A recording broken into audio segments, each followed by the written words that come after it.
দলীয় আনুগত্যের ফিতেই বাধা। ৩. স্থানীয় সরকার কাঠামো, ইউনিয়ন, উপজেলা, পৌরসভা, সিটি কর্পোরেশন চেহারায় দেখতে স্থানীয় স্বায়ত্তশাসন, কিন্তু বাস্তবে অর্থ ও ক্ষমতার জন্য কেন্দ্রের উপর নির্ভরশীল। অর্থ মন্ত্রণালয়, পরিকল্পনা কমিশন ও এলজিইডির মাধ্যমে এদের নিয়ন্ত্রণ হয়। নাম্বার 4 দলীয় রাজনীতি ও সংসদ। আইন পাশ হয়, কিন্তু সংসদই নির্বাহীর প্রতিচ্ছবি হয়ে ওঠে। আইন পাশ হয়, কিন্তু সংসদ নির্বাহীর প্রতিচ্ছবি হয়ে ওঠে। বিরোধী দলের কার্যকর ভূমিকা সংকুচিত। নাম্বার 5 বিচার বিভাগ ও সাংবিধানিক প্রতিষ্ঠান তাত্ত্বিকভাবে স্বাধীন, বাস্তবে স্বাধীন নয়, চাপের মুখে থাকে। আমি আমার পার্সোনাল অ্যানালাইসিসকে কি কেন কোথায় কীভাবে সুবিধা অসুবিধা পূর্ব ব্যবস্থা পরের অবস্থা এইভাবে অ্যানালাইজ করি। তো সাধারণভাবে সরলভাবে আমার 4 ধরনের অ্যানালাইসিস একটি বিষয়ের আমি প্রথম 1 নাম্বারটা অবস্থান করছি। কে? হু? ক্ষমতার মূল ধারক একজন রাজনৈতিক দলের শীর্ষ নেতৃত্ব, যার হাতে রাষ্ট্রযন্ত্রের সব সুতো।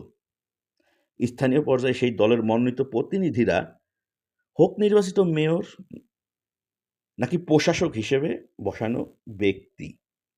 কে গেল? কি? সেবা প্রদান। এখন রাজনৈতিক আনুগত্যের পুরস্কার কিংবা শাস্তির হাতিয়ার হয়ে গেছে। যে সমান সেবা ইচ্ছা করলেও কাঠামোগত বাধা আর দলীয় সংস্কৃতির কারণে দেওয়া হয় না। কেন? কারণ স্থানীয় সরকারের আর্থিক ও প্রশাসনিক স্বায়ত্তশাসন নেই। রাজনৈতিক নিয়োগ আর কেন্দ্রীয় প্রকল্পের নির্ভরতা এদের মেরুদণ্ডহীন করে রেখেছে।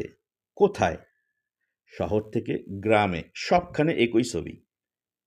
ঢাকা দক্ষিণ সিটি কর্পোরেশনে শুধু একটি জানালা মাত্র। প্রশাসক বসিয়ে দলীয় প্রকল্প বাস্তবায়ন আরও সরল হয়। প্রশাসক বসিয়ে দলীয় কার্যক্রম বা দলীয় নীতি বাস্তবায়ন সরল হয়। সুবিধা অসুবিধা। ক্ষমতাসীন দলের জন্য এই কেন্দ্রীভূত কাঠামো সুবিধাজনক, নিয়ন্ত্রণ রাখা যায়, ভোটে রাজনীতির চালানো যায়। অসুবিধা নাগরিকের বৈষম্য, সেবার অভাব, দুর্নীতি, ক্ষমতাহীনতা। পূর্বের অবস্থা বনাম বর্তমান অবস্থা। এক সময় নির্দলীয় তত্ত্বাবধায়ক সরকার ব্যবস্থায় স্থানীয় প্রশাসনকে তুলনামূলক নির্দলীয় রাখার চেষ্টা ছিল। এখন পুরো প্রশাসনই প্রকাশ্যে বা গোপনে একটি দলের সম্প্রসারিত হাত। সেবার পরিবর্তে আনুগত্য মুখ্য হয়ে উঠেছে।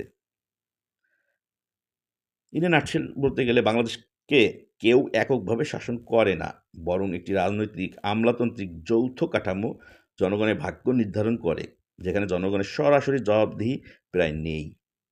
এটাই হলো আজকের চিত্র। বিএনপি সমর্থিত স্থানীয় প্রশাসনের প্রতি আমার অভিজ্ঞতা, বিএনপি সমর্থিত ব্যক্তিদের নেতৃত্বাধীন প্রশাসন সমান সেবা দেয়নি। আমি এখানে কোনো ব্যক্তি বা দলের পক্ষে বা বিপক্ষে না গিয়ে কাঠামোগত সত্য বলছি। সমস্যা কে নির্বাচিত হলো, তার চেয়েও বড়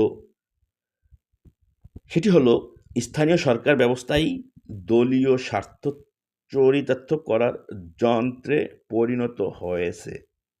আজকের দৃষ্টান্ত যেমন আওয়ামী লীগের আমলে দেখা গেছে, তেমনি অতীতে অন্য দলের আমলেও একই রোগ ছিল। বিএনপি নির্বাচিত কোনো প্রশাসক যদি দলীয় প্রভাবমুক্ত থেকে জনকল্যাণে কাজ করতে চান, তার জন্য কাঠামোগত জায়গাই তৈরি হয়নি। কারণ অর্থের লাগাম থাকে কেন্দ্রের হাতে। এলজিইডি সহ লাইন ডিপার্টমেন্ট, এবং কেন্দ্র সেই অর্থ ছাড়বে ওই প্রশাসকের রাজনৈতিক আচরণের উপর ভিত্তি করে। সুতরাং আমার যুক্তিযুক্ত কিন্তু উত্তর হলো কোনো দলই নয়, বরং পুরো স্থানীয় সরকার কাঠামোকে পুনর্গঠন করতে হবে, যেন তা রাজনৈতিক দলের সম্প্রসারণ নয়, জনগণের সম্পদ হয়। ভবিষ্যৎ নির্বাচন, সমতা ভূমি, নিরপেক্ষ আইন প্রয়োগ ও প্রকৃত অংশগ্রহণ। নির্বাচন হলে কিভাবে সমান সুযোগের মাঠ, পূর্ণাঙ্গ আইন শৃঙ্খলা বাহিনী, নিরপেক্ষ মানসিকতা এবং সকল রাজনৈতিক দলের প্রকৃত অংশগ্রহণ নিশ্চিত হবে?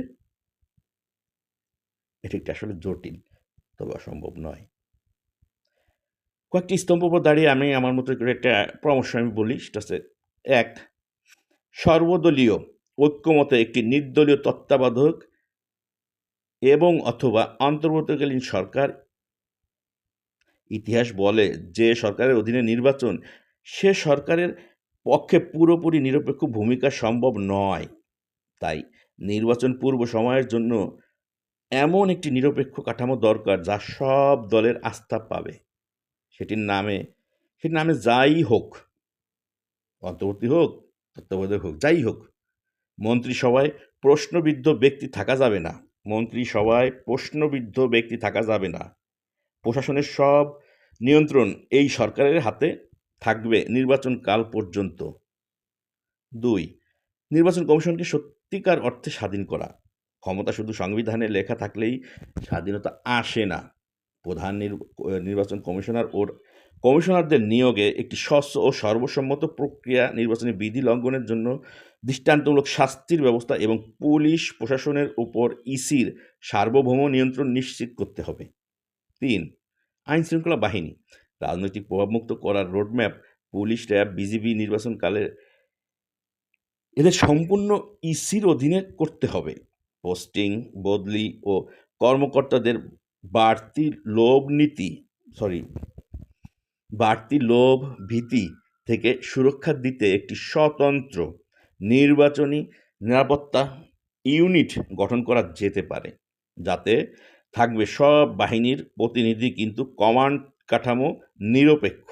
আন্তর্জাতিক ও দেশীয় পর্যবেক্ষকদের বাধাহীন প্রবেশাধিকার দিতে হবে। ৪. সমতা ভূমির সাংস্কৃতিক ও কাঠামোগত ভিত্তি, গণমাধ্যমের স্বাধীনতা, সব দলের মত প্রকাশের সমান সুযোগ, তৃণমূল পর্যায়ে স্থানীয় প্রশাসনের দলীয়করণ বন্ধ করতে হবে। ভোটের আগে ও ওই সময়টাতে ইউনিয়ন পরিষদ, উপজেলা চেয়ারম্যান, মেয়ররা যেন সম্পূর্ণ নিরপেক্ষ আচরণে বাধ্য থাকেন। তা না হলে ইসি কর্তৃক স্থগিতাদেশ অর্থাৎ স্যাংশন, ইসি কর্তৃক স্থগিতাদেশ বিধান, তহবিল ও ভোটের রাজনীতি, কালো টাকা আর পেশিশক্তির ব্যবহার রোধে এনফোর্সমেন্ট বিশেষায়িত সেল এবং ফাস্ট ট্র্যাক ট্রাইব্যুনাল। ৬. সকল দলের প্রকৃত অংশগ্রহণ, বিরোধীরা নির্বাচনে আসবেই না। এই হতাশা ভাঙতে সংলাপ ও লিখিত প্রতিশ্রুতি জরুরি। সব দল যাতে বিনা বাধায় সমাবেশ করতে পারে, প্রার্থী দিতে পারে, ভোট কেন্দ্রে এজেন্ট রাখতে পারে, এটা নিশ্চিত করাতে আইনের কঠোর প্রয়োগ ও আন্তর্জাতিক চাপ কাজে আসতে পারে। তবে সবচেয়ে জরুরি হলো রাজনৈতিক দলগুলোর মধ্যে একটি ন্যূনতম আস্থা চুক্তি, যেখানে তারা নিজেদের অস্তিত্বের স্বার্থে সুষ্ঠু নির্বাচনের কিছু ভিত্তি রেখায় সম্মত হয়। এবার আসি আমি মানবতা, সুশাসন ও মানবাধিকারের সেই পথ। পরিপূর্ণতা নয়, সততা চাই। We have no need perfection but honest. অর্থাৎ আমাদের পারফেক্টের দরকার নাই, বাট আমাদের সততার দরকার আছে এই কাজে। প্রথমে মানবতার উন্নতি, হিউম্যানিটি ফার্স্ট অ্যান্ড ফরমোস্ট, তারপর সুশাসনের সঠিক পথ, যেখানে মানবাধিকার সম্পূর্ণ দৃশ্যমান। এই সরল কথাটি যে কোনো রাষ্ট্র দর্শনের চূড়ান্ত লক্ষ্য হওয়া উচিত, কিন্তু আমরা প্রায় ভুলে যাই সুশাসনের কোনো যন্ত্র নাই। সুশাসনের কোনো যন্ত্র নয়, এটা মানুষের সম্পর্কের গুণগত অবস্থা। তাই কাঠামো সংস্কারের পাশাপাশি প্রয়োজন হৃদয়ের আত্মার সংস্কার দরকার নিজের। প্রয়োজন মাঠে ময়দানে ইউনিয়ন থেকে সিটি কর্পোরেশন দলীয় পরিচয়ে ঊর্ধ্বে উঠে কাউকে সেবা দেওয়ার সংস্কৃতি তৈরি করা।